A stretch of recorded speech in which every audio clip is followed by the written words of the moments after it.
Welcome everybody to another hot take episode of the Wheel of Time Community Show.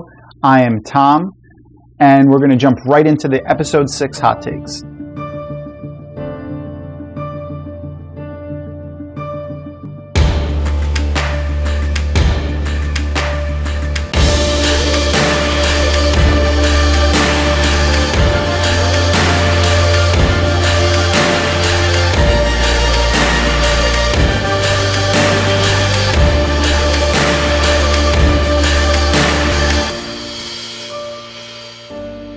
My first hot take is Siuan Sanche, played by Sophie Okonedo. Oh man. Amazing. Just absolutely amazing. Sophie is so beautiful and so talented. Oh my god. Though, she is outshone by the other Siuan, and that's Kira Chansa, who plays young Siuan in the flashback scene here. She's awesome too. She's fantastic. I love the little bit of cursing that's they slipped in. Her father is saying bloody a couple times, and even she says bastard. It's like a little game it seems like her and her father has, and I like that they slipped that in, even if this is the only bit of cursing we see from her. I'm sure it won't be, but I really enjoy it. The score that plays when she walks into the Hall of the Tower is amazing. It's beautiful. The instrumental, everything that the music in this entire show so far has just been great, and I love it. I love the tattoos that she has. They look beautiful. We see that she had them even when she was a child. Now, I don't want to forget to mention Liane Sharif. As Siuan walks into the Hall of the Tower, Liane bangs her staff on the ground to get everyone's attention. Liane is played by Jennifer Garcia. She looks awesome. I can't wait to see actually some interaction between Liane and Siuan. We don't see any in this episode, but I'm sure we will at some point. Sophie steals this entire scene, though. The whole scene, from beginning to end. The moment she walks in, it's hers. Her presence, the weight of her presence, you could feel it. Like everyone there, even though you can tell that Liandrin has a little bit of... She doesn't really like the Amyrlin, you can tell. But even her deference to Sophie and Siuan here is just amazing. The way Logain comes in here, he's got this bravado. He insults her and taunts her, and it just washes right past her.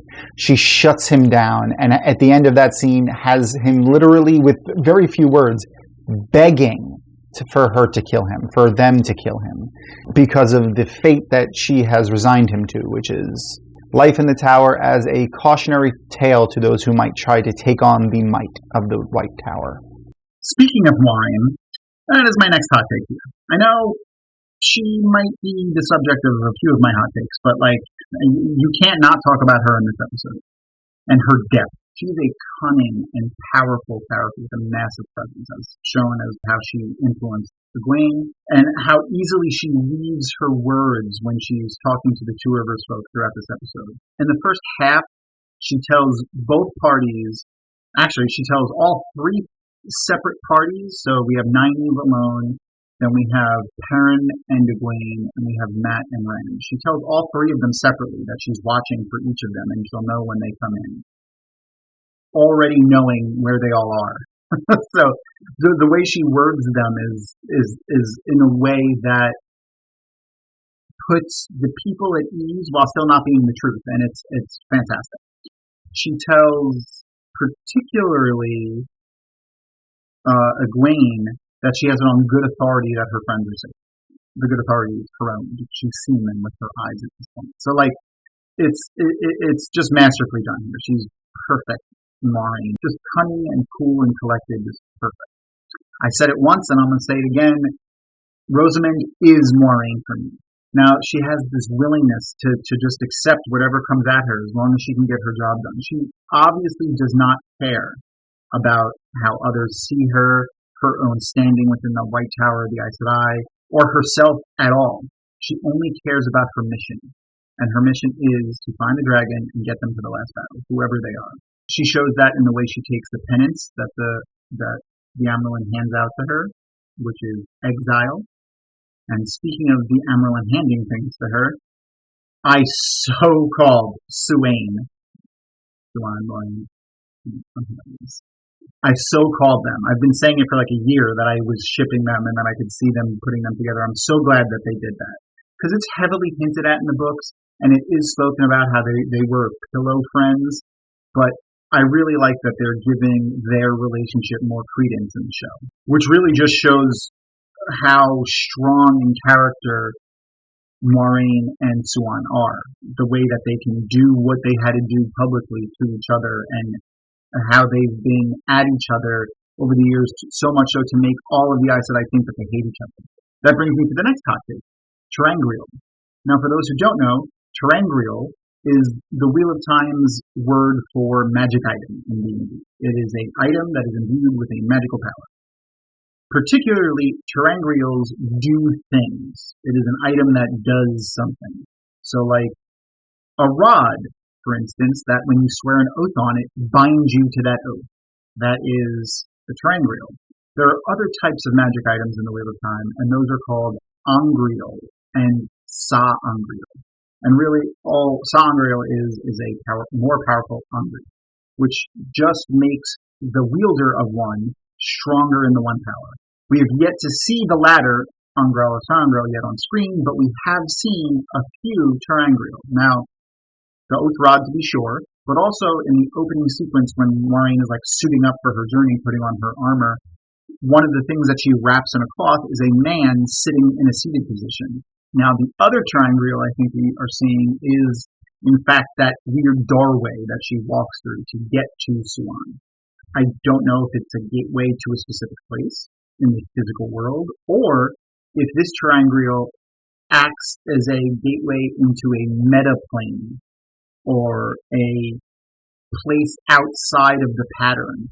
Speaking of meta planes existing outside of the pattern, that brings me to my next topic, which is the ways.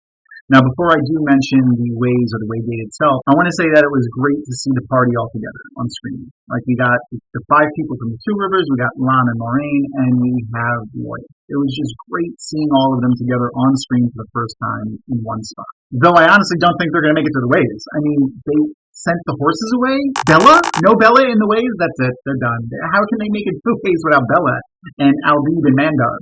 I really hope one of the horses, Albib or Mandar, like knows the way back to Tar Valon and brings all the horses back. If this is the last time we're going to see them, frankly, I'm sad. I'm going to be sad. I'm going to cry. Now, within the show's lore, this is the first time we're hearing of the waves, and we know very little of how they function. From the 2 Rivers folk, we know that the common people who know of the waves from stories probably have heard that they're dangerous, but know little else. We get from Oil a brief explanation as that they are ancient pathways that exist outside of space and time, where they can cover great distances quickly. It's especially interesting that Moiraine uses the one power to open the waygate to go into the waves. In the books, that is not required. It is not required to channel to go into the waves. Even the way Amazon is depicting the waygates as these just weird pillars of stone sitting out in the middle of the field. That is how we are introduced to the portal stones within the book. So this seems like they could be combining stuff here, but we don't know. We'll find out for sure when we go into the waves themselves, which, oh boy, am I excited. And speaking of going into the waves, that brings me to my last hot take for this episode, and that is Matt Cauthon. Now, I mention that because this is probably about the time that Barney Harris stopped being a part of the show.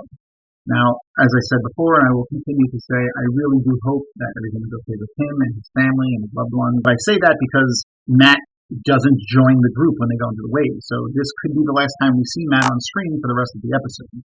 Is it? I don't know for sure, but that's just my take here. Well, thanks for joining me for episode 6, Hot Takes. And remember, check us out on Patreon, check out our lives on Saturdays, our podcasts. Make sure to read the articles that everyone posts on Dragonmount.com. I want to thank Tor as our sponsor. Until next time, peace. And that's our show. Thank you so much for watching. And as always, remember to subscribe and give us a thumbs up. And you know what? Leave us a comment. We love comments, especially positive ones. Also, if you have somebody that you know that loves the Wheel of Time, let them know about us.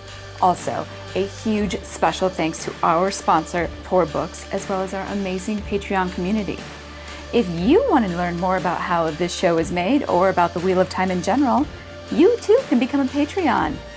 As always, please follow us on Dragonmount. So we'll see you on social media, and we'll see you next time.